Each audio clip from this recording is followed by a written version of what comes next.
Anvil recently released 3 new items in their lineup, a new scale, as well as 2 bulkheads for the Fermenter and the Foundry 10.5 and 6.5. I'm going to let you know what I think about them and who I think they're for.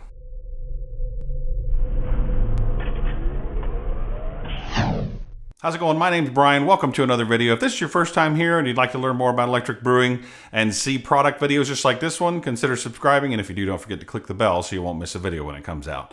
So let's take a look at the bulkheads first. So there's 2 different bulkheads. One of the bulkheads is for the Anvil Foundry 6.5 and 10.5. And it is a 1.5" tri-clamp with a hole in the center. And one of the things I do like about this bulkhead is that it has a very large flange and a very large nut on it.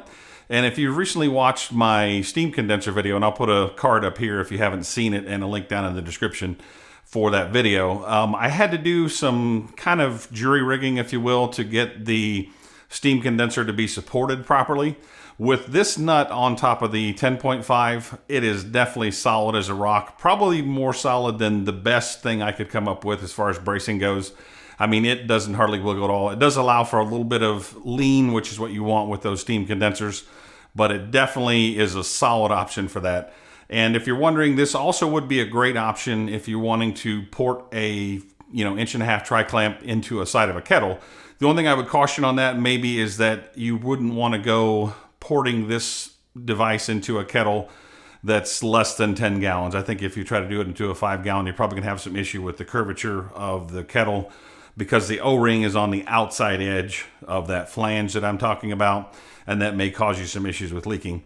Just kind of to show you the difference between this one and what's on the market, I've got a couple here from Amazon that are different styles, different style nuts, different style washers and everything. And compared to those, I think the Anvil version definitely comes out on top. And it's really not any more expensive than those. Most of the ones that are available on Amazon are $20. I'll leave a link for all the items that I'm discussing in the video down in the description. If you click on the 3 dots that say see more below the title of the video, you'll see all of the things in the description. Now let's talk about the bulkhead for the fermenters. Now it has a pretty unique design. It has like a sleeve that goes inside of the tri-clamp fitting, and it has a little flange on it that actually helps self-center the bulkhead on the fermenter lid. And this fermenter lid, it'll work with any of the fermenters, the crucible fermenter, the bucket fermenters, any of the sizes. They all have pretty much the same hole, so it'll work on any of those. And the alignment ridge, if you will, on there works very well. It lines everything up as you tighten it up. The only thing that I really kind of dislike about this is that the hole is very small in it. I mean, it would work perfectly for a blow-off tube or something like that. But if you're looking at attaching a butterfly valve or something like that to do a hop drop into the bucket fermenters, I think that the hole is really going to be too small to do that. And I'm showing you here a butterfly valve side by side with the tri-clamp adapter, and it's just, I think you're going to have a bottleneck there, and you're probably going to have hops building up in there and not actually dropping down in the fermenter. But now the scale, they've recently upgraded their scale, and one of the things on the scale that's a new feature is they actually have incorporated a timer as well. So it not only is it a scale that measures in ounces, grams, and pounds, it also has a timer on it so that you could use it to time your hop additions.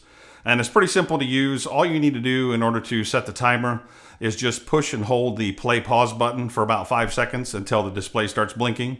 And then you use the 2 buttons corresponding with the up and down arrows and use that to adjust your time. And then whenever you're done with setting the time, then you push and hold the play pause button until the display comes back to normal. Then you can push the play pause button again and actually use it to count down for like a hop timer. We actually used it during a live brew day recently, and it worked very well. No problems with it at all. It has your typical tare button on it, so you can place a container on there and zero out the scale. It does come with 2 different containers or 2 different trays that are, good sizes for a couple of things that we do in brewing. The small tray, I think, is probably more well suited for doing your water additions or a small hop addition. I did test it out, and the hops you can fit into it are right around 2 ounces of hops, which is pretty good. Now, the larger tray, that will definitely hold more hops. I was able to get pretty close to about 12 or 13 ounces in there. I don't know, you might be able to pile it up and get a pound, which is probably way more hops than anybody in a homebrew scale would do at one time. But, maybe somebody's crazy out there doing that. Leave me a comment down below and let me know the most amount of hops you've dumped in at one time in your brew. Now, as far as grain goes, You can fit about a pound of adjunct grains into that tray. The capability of the scale is actually will go all the way up to 6.6 pounds, I believe it is. So you could definitely weigh your adjunct grains out on this. As far as, larger amounts of grain, you're probably going to use a larger scale.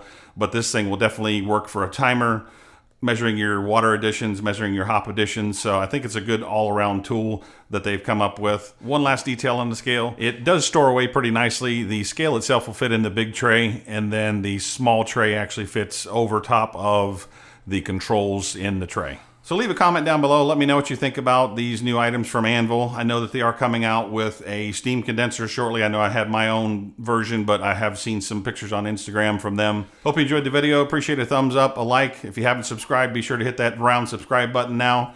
Thanks for watching. This has been Brian for Short Circuited Brewers. We'll see you on the next video.